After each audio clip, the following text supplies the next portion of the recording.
Assalamualaikum, salam hormat, anda bersama saya Haris Ashraf Hasnan, dan dalam pantau belanjawan waktu ini kita nak memberi fokus melihat kepada salah satu indikator ataupun apa yang diperincikan dalam belanjawan 2025 melibatkan uh, industri dan juga keusahawanan dan bagaimana ianya mampu belanjawan 2025 ini akan membawa satu perubahan dan juga menganjakkan lagi perusahaan perniagaan di Malaysia ini untuk lebih ke hadapan.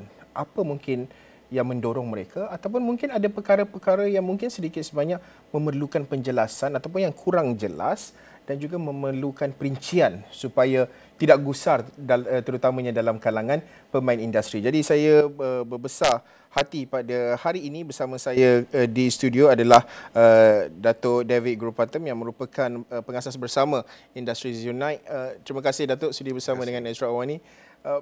Pertama sekali, mungkinlah respon awal Datuk melihat kepada, mungkin kita nak list down sikitlah 3 perkara lah yang paling menarik bagi Datuk dalam belanjawan 2025 ni. Apa sebenarnya, terutama kalau kita bercakap berkenaan dengan perniagaan, keusahawanan ini, mungkin apa yang paling menarik perhatian Datuk? Yang menarik perhatian saya dalam konteks lah, tujuan belanjawan ini, yang pertama adalah allocation yang terbesar, paling terbesar ever, right? 421 million, 421 billion. Dalam keadaan mana kita nak turunkan kita punya deficit, right? Fiscal. So it's very interesting. Dia memang interesting dari segi benda tu. Tapi dia boleh dicapai mengikut tujuan dan hala tuju belanjawan ini. So yang pertama, saya rasa inilah satu yang paling menarik bagi saya. Macam mana allocation yang tu besar tapi also untuk merangsangkan ekonomi dan menurunkan defisit. Okay, that's the first one. Yang kedua bagi saya adalah 38 bilion kepada SME. Dan ini adalah satu perkara yang penting sebab kita nak tujuan kerajaan adalah untuk meningkatkan golongan yang paling kurang di M40, B40 kepada M40, right? To create a class yang lebih besar di pertengahan. And so bukan saja dia menuju kepada golongan SME, tetapi I see a very big push kepada usahawan mikro. Usahawan mikro. Jadi kalau bantuan diberi kepada usahawan mikro, maka dia akan ditingkatkan lagi lah kepada usahawan, dia akan tingkat kepada SME dan sebagainya lah. Betul. Datuk, kalau kita nak bercakap lagi berkenaan dengan berkait dengan belanjawan dan secara makro terlebih dahulu lah perbincangan kita ini, sudah tentu usaha yang sedang digerakkan oleh kerajaan ini, because ini adalah belanjawan terakhir sebelum masuk RMK ke-13. Okey, itu satu perkara. Tetapi yang penting sekali adalah bagaimana dia perlu inline dengan kerangka ekonomi madani. Seperti Datuk kata tadi, ialah nak menaikkan ceiling dan juga lantai itu perlu sama, pendapatan rakyat dan juga ialah negara nak kejar, nak tarik pelaburan yang tinggi, berimpak tinggi, memberi peluang pekerjaan dan sebagainya. Tapi pada masa sama, nilai kehidupan rakyat itu juga perlu dinaikkan. Mungkin ada perkara-perkara yang menjadi kebimbangan ataupun yang mungkin kurang jelas lah bagi Datuk. Oh, mungkin government perlu perincikan lagi, ada perkara-perkara, indikator-indikator tertentu di dalam belanjawan itu, Datuk. Okay, so saya rasa yang the first concern lah kan. Kita akan tarik balik subsidi RON 95. So memang ini ada satu perkara di mana many people are concerned lah, ada concern lah. Dan tetapi bagaimana atau cara yang mana yang mereka gunakan untuk menarik balik atau menyasarkan subsidi ini. Let's change it. Let's not say take it. Kita tak payah guna satu perkataan negatif, menarik balik. But rather menyasarkan, sasarkan subsidi yang bersasar. So mekanisme dia, apa mekanisme dia? Siapa golongan yang akan dapat benefit? Dia 85% yang kata yang tak, macam mana kan? And are you going to use a shell card? Are you going to use apa? IC ke apa ke kan? So itu satu yang orang rasa masih ada they feel concern lah. Okay. Yang kedua memang taxes lah. Orang kata you tak boleh you cannot escape taxes kan. Yeah. So bagi kita lihat okey sekarang saya rasa kita sudah tahu pendapatan or the income of Petronas is going to go down a little bit because of the thing with Sarawak. So macam mana, how is the government going to now recoup this income kan? So saya rasa some of the things that have been postponed like the goods and services tax akan it's going to be widened orang kata kan. Betul. Jadi kalau if you're going to tax someone memang you kena make it very clear dari dulu lah from the start. So macam mana tax ini, you nak tax apa ni? So you're going to take the goods and services act, you're going to expand it. Itu satu perkara very general lah kan. Kita tak tahu. So kita mesti dia mesti lagi terperinci lah. You must actually say how are we going to do that. Then ada lagi satu, kita balik kepada tax orang kata goods that are mewah, barangan yang mewah. Premium goods tu. Yeah. Jadi how to classify the goods, how to take the good. Maybe you rasa benda tu tak premium, tapi I rasa benda tu premium. So it's two different perception. Correct. So we've had this conversation before. Yes. So let's come back on the table sekarang. So how are we going to do that again? So usually these are the things that the rakyat are concerned about. Taxes and fuel subsidy. And then you have things like, okay, we're going to infrastructure. Kan? For the rakyat, the third one will be infrastructure. You kata, okay, we are going to allocate 89 billion for infrastructure. 89 billion for infrastructure not that besar lah. Kan? Tapi kita lihat we need to improve the infrastructure. We need faster trains. Kita lihat negara-negara jiran, dia ada high speed rail, dia ada semua ni. We cannot be backward kan. So I understand there has to be a balance, but perhaps we need to look at infrastructure. Everything else slowly lah. I can see the deficit going. I think kita boleh lihat dari segi fiskal dia kurangkan pembelanjaan dan sebagainya. Berjimat dan sebagainya. So I think direction dia betul, tapi kita perlu sikit lagi lah. Sometimes give and take kena ada main tarik tali sikit lah. I know lah. Probably the government kata ni orang bagi nak betis dah bagi betis nak peha dah bagi betis nak peha Tapi of course sebagai rakyat you know we are looking at three of these main or analysis. Kita perpandangan kepada tiga area inilah.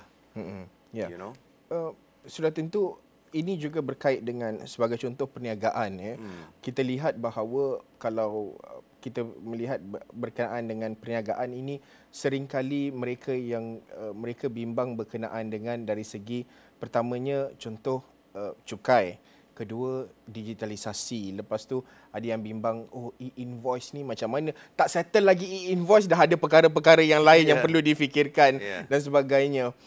Mungkin dalam kalangan pemain industri, bagaimana sebenarnya mereka perlu melihat bahawa belanjawan ini mungkin sedikit sebanyak akan membantu mereka dalam nak melancarkan operasi ataupun orang kata ease of doing business lah. Bagaimana Datuk melihat bahawa belanjawan ini sebenarnya ianya boleh membantu dalam nak memudahkan urusan perniagaan? Ada tak perkara-perkara ataupun something yang boleh memberi keyakinan dalam kalangan peniaga terutamanya, Datuk? I think kita lihat perkara what this word pendigitalization. This word perkataan ini dah keluar budget ini semua policy digitalization, tapi on the ground what have we seen? The realitinya. Reality dia berbilion-bilion kita cakap tentang digitalization, tapi reality dia on the ground tak ada. Kalau kita lihat China ke, negara China ke, kita compare, kita belum sedia ada sana. Jadi adoption dia. Jadi kita kena fokus kepada adoption teknologi ni. Memang dari grassroots kita kena buat benda ni. Tapi like benda macam e-invoicing dan sebagainya, memang ia satu proses yang akan it will take some time memang, tapi that's the only way lah kalau nak recoup cukai kan. Ada golongan yang bayar, ada golongan yang tak bayar. Jadi adakah itu fair kan? Betul. So melalui e-invoicing dia akan memantau lagi lah golongan, I mean orang kata dia punya leakages lah in terms of the taxation lah. Jadi itu ada something we have to deal with, how we're going to implement it. So implementation dia, government kena really look at it lah, supaya dia tidak memberikan satu halangan kepada peniaga dan SME lah. Antara yang kita dapat lihat juga respon di media sosial dan juga ada yang memberi respon kepada kami adalah berkait dengan gaji minima RM1,700. Mungkin syarikat-syarikat MNC, JLC, JLIC, syarikat-syarikat yang berstatus besar ini mungkin ataupun di peringkat sederhana mungkin juga tidak terlalu rasa tertekan dengan peningkatan ini. Tetapi bagaimana Datuk melihat mungkin dalam kalangan SME yang walaupun mereka ada tempoh yang panjang untuk melaksanakan gaji minima ini, bagaimana sebenarnya ianya akan adakah ianya akan memberi kejutan di dalam pasaran, in the market? So akan shock ke ataupun sebenarnya akhirnya ada benefit ke kepada rakyat Malaysia ataupun dia akan terus memberi tekanan kepada perniagaan, Datuk? Okay, so saya bagi golongan SME lah and micro SME lah. Kalau kita lihat minimum wage ni, dia nampak macam bukan besar, it looks like 200, tapi sebenarnya dia besar sebab when you talk about golongan ini, sebenarnya dia foreign worker. Sebenarnya golongan the low wages worker, unskilled worker, dia dari luar negeri, dia masuk sini. So dia kalau kita SME ke micro business ke, kita kena bayar levy, kena bayar ni, kena bayar tu. So if you got, kalau ada beribu-ribu pekerja macam di ladang dan sebagainya, and where margins are very low, it can put you out of business. Okay, that's number one. Number two is, yang perkara kedua adalah you cannot distort the market. Bila saya kata market dia, kalau you nak tingkatkan gaji orang Malaysia, macam mana nak tingkatkan gaji orang Malaysia? You cannot force the employer to tingkatkan gaji. You kena buatlah merangsang ekonomi, power, where you bring in the investment dari luar, dia buat kilang dan sebagainya. Sekarang kekurangan pekerja. Bila ada kekurangan pekerja, memang gaji akan naik. Itu keadaan market. Okay, itu keadaan market lokal lah. So you want your gaji orang rakyat to go up, then you bawa investment, bawa factory semua, then gaji akan naik. Ini adalah satu perkara di mana kalau kita lihat secara purata, pekerja ni yang dalam kategori ni kebanyakannya adalah dari luar negeri. So kalau kita lihat market dia, mereka masih mau datang kepada Malaysia. Betul. At 1,500. Kan? Betul. Kalau kita tak lagi dia tak masuk sini, they won't come to Malaysia kalau if we are not competitive. Atau gaji dia tak baik, tapi dia flooding to Malaysia. Mengapa? Because it's okay. That's number two adalah kalau you nak, so where is the benefit? Kalau benefit dia untuk merangsangkan SME ini to be more efficient, to make more money, atau you want to take this money and dia akan repatriate wang ini ke luar negeri. Kan, the benefit yang ni akan pergi luar negeri. Jadi bagi I think this was not well thought out lah bagi pihak kami lah. Transfer of money, pemindahan wang dari Malaysia ke luar negara itu cukup besar sebenarnya. Dari SME kepada negara lain kan. So sepatutnya dia rotate dekat dalam negara kita. Memang. Betul, apa yang Datuk nyatakan tadi saya setuju melihat kepada perkara melibatkan RM1,700 ini. Tapi bagi saya melihat satu lagi perkara yang menarik adalah apabila kerajaan menyatakan bahawa akan menetapkan nilai gaji untuk kepakaran tertentu dalam bidang-bidang TVET dan sebagainya ini. Bagaimana pula Datuk melihat bahawa contohlah jurutera dalam bidang elektronik, contoh lepasan sijil teknikal sekian gajinya entry level contoh RM2,500 ataupun RM3,000 contoh entry level. So kerajaan dah tetapkan amount itu dan bukan RM1,700. Bagaimana Datuk melihat bahawa menetapkan amount tertentu berdasarkan kepakaran, kemahiran tertentu itu juga penting, dan adakah ianya memberi tekanan kepada pemain industri sebenarnya dalam nak memenuhi amount yang dinyatakan oleh kerajaan itu? Okey, sebenarnya saya tak setuju dengan skematik dia lah sebab it's distorting the market again. Okey. Kalau kita lihat perkara ini sekali lagi, ia merupakan macam satu subsidi tahu. Tapi subsidi dia bukan daripada kerajaan, subsidi dia daripada SME atau industry subsidizing this kan. It's not a market rationalization. Tetapi where this goes is, saya rasa skill like TVET dan sebagainya, you're not matching with business. You're not matching the quality with business. You're not matching apa yang diperlukan. The demand. You need to match the business, and you need to match the business where you take the highest quality. So you kena tingkatkan quality lah. That means the graduates are coming out of TVET ke apa ke. The quality must be there. Look at China. China's development is about, they have 1 million a year in the science and technical field. 1 juta. And they can contribute to economy. We have, kita kata okay, kita nak tingkatkan TVET, but what is their quality? So the market will pay for quality. Memang in any field. Kalau you keluar, you boleh buat benda, memang market will the industry, they want the best. Kalau saya peguam, I want the best lawyers. Memang I will pay. You know what I mean? But the problem is, are we taking out the quality? So the focus shouldn't be on allowing the private sector to subsidize the wages, but increasing the quality of the students. Memang diorang, kerajaan akan kata, or people will say that, look, if the wages are not good, kalau gaji dia tak baik, orang tak nak masuk TVET. But you do yang what is more logical is to match industry. You plan forward. Okay, let's say we need X number. Okay, we are opening semiconductor industry. Kata 25 billion kan allocation kan this year for semiconductor. Okay, kita give allocation. We are going to create a factory ni untuk then you want the engineers that are going to be tailored for that in the future. Jadi they need to be trained. Okay, so these companies then are incentivized. Dia mesti bagi company ni incentive untuk menggalakkan mereka untuk take these guys, not the other way around. Betul. Kan? Logically lah. So saya rasa dalam keadaan ini, I think we should not distort the market.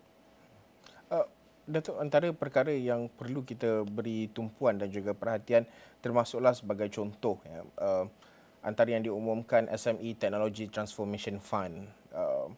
Dan juga kalau kita tengok juga ada beberapa grant sokongan dan sebagainya, tabung pusingan pinjaman untuk koperasi dan ada lain-lain lagi, skim mula niaga. Saya ambil satu contoh. Kami pernah menemu bual seorang usahawan kecil, ada beberapa cawangan menjual ayam goreng, dan akhirnya dia menyatakan bahawa isu dia bukan tak nak go sustainable, dia bukan tak nak go on the technology, pakai all the POS system yang lengkap dan sebagainya, tapi akhirnya satu adalah melibatkan kos yang tinggi. Pada masa sama, dia cakap perniagaan dia fokusnya adalah yang penting adalah berapa ketul ayam yang dijual setiap hari. Bukannya you nak fikir sustainable, you nak pakai bag macam mana, packaging you macam mana. Not there yet katanya. Bagaimana Datuk melihat bahawa sokongan-sokongan sebegini yang sebenarnya diperlukan oleh SMEs terutamanya, bukan nak mengejar sesuatu yang too big sehingga mereka nak capai pun susah sebenarnya, Datuk. Memang sebab so you nak jual ayam goreng. Okay. Kita ambil situasi itulah. Ambil situasi lah, okay. Firstly, you nak raw material dia lah. You need capital to be able to continue to buy at a lower cost dari pasar borong ke apa ke. So you need that capital. Then lepas tu you kena dapat satu warung lah, or at least a stall lah kan. So you need the capital for that. Then on top of that, you kena bayar lesen kepada MPPJ ke, kepada your local council ke, then business perniagaan ke apa ke. So you need this kind of capital. Fokus dia ke sana. So berapa ketul ayam in that scheme of yang mana? Do I get the capital first? Do I do the business? Do I recoup? Do I pay back? Okay. So now sekarang you kata okay, I got dana untuk digitalization and so on and so forth. Then dia kata okay, I give you loan lah Macam mana you punya dokumen? Dokumen apa? I baru keluar dari sekolah. Apa dokumen I got? I kerja di sini tak bayar tax. Transaction yang sorry kita tak in out money you tak ada, you're not registered sini, you're not registered sana. So there's a lot of bureaucracy that needs red tapes that come out. Having said that, it's also important to transform a lot of people. Kalau you go to pasar malam, okay, if you look at, kita selalu kata, oh, we want to be like this, we want to be like that. We need to be, they need to be digitalized. Yeah. Di China, the beggar is also on QR code. QR code, yeah. So, we also need to get there lah. But I understand, saya faham. Kita kena fokus juga kepada keperluan lah. I mean, straight up yang diperlukan oleh micro entrepreneur ni lah. Yeah. Datuk, bagaimana pula Datuk melihat bahawa kerana kerajaan seringkali menyatakan bahawa this is part of the reform. Dari sudut politiknya menyatakan bahawa maybe ada few unpopular decision yang dilakukan sekarang because of election lambat lagi. So ada buffer zone nak buat something yang unpopular seperti penyasaran semula subsidi RON 95 supaya ada buffer zone menjelang the next PRU. Itu dari cerita politiknya. Tetapi dari cerita realiti ekonominya, sebagai pemain industri bersama dengan industri Sunlight dan lain-lain, bagaimana Datuk melihat bahawa adakah usaha reformasi ini dilihat berjaya dan juga berada in the right track, in the right way, ataupun sebenarnya ialah mungkin perlu ada manuver sikitlah dalam nak membetulkan laluan dalam nak melakukan reformasi ekonomi ini. Bagaimana Datuk melihat perkara ini? Okay, so subsidi bersasar secara konsep, we have been talking about this for years. I've been on the stage telling you that we should be doing that even before it's been done. Kan? So in principle, it's a good thing, right? It's a good thing, and kita sudah lihat, kita sudah ada 1 tahun di mana harga diesel, diesel has been taken off the subsidy technically. Rather, let's put it as subsidi bersasar lah. Okay, and we've seen no real impact. Kita tidak lihat satu kenaikan lah, ada harga inflation makanan, pun tak terlalu. So we can judge that. Control lah. So dia kata, okay, kita semua takut what happened harga semua barang naik. Tapi it didn't happen. That's number one. Number two, look at the country's ringgit. Look at the ringgit this year. Best performing. From worst performing. Dari bawah turun sudah jadi the best performing. Kan? And you look at the amount investment coming in. Especially in semiconductor and supply chain, other areas, kan? They're coming back to look to Malaysia because it's now looking more, because your economy now is clearer. We can see how strong this economy is going to be. What you want to do, what is your deficit, how you want to go. Okay, I can invest here because I think they're getting better. The economy is going to do well. Okay, so it's safe for me to put my money in Malaysia, right? So we're seeing that. So jadi as a result of that, the subsidi bersasar is working. But what the government is doing is also, they actually, in many ways, like I gave you example, transferring the subsidy daripada kerajaan kepada private sector, like your minimum wage dan sebagainya lah. Social and goods tax, right? So you cannot get the income from Petronas ke apa ke. Okay lah, you whack the rich, it's okay. Golongan yang kaya faham, because you nak, sekarang kita dalam keadaan piramid macam ni kan, golongan yang paling kurang maju di bawah, then middle class, the most fragile apa semua bawah, betul yang this way, right? Right. So you want to flip that to be a belian lah kan, golongan yang tengah is bigger, and then everybody is much better, and you know, so jadi dia akan menjayakan ekonomi lebih lah. I think trickle down economy have been proven not to work lah dari segi ekonomi lah, right? So dalam keadaan ini kita kena transform ekonomi betul, tapi kita kena buat dia dalam a very specific way lah. So far I think that if you look at semua indikator yang saya kata tadi, we are going in the right direction. Okay, so kalau you think kita boleh buat fuel rationalization 1 tahun sebelum election? Tak boleh. Tak boleh. Memang tak boleh. No way. Memang takkan buat lah. Takkan buat. Okay. Now I'm going to talk about something memang it's going to be painful, but it is the most efficient way, which is GST. whether we like it or not, in terms of how the tax is collected in a fair way, it is GST.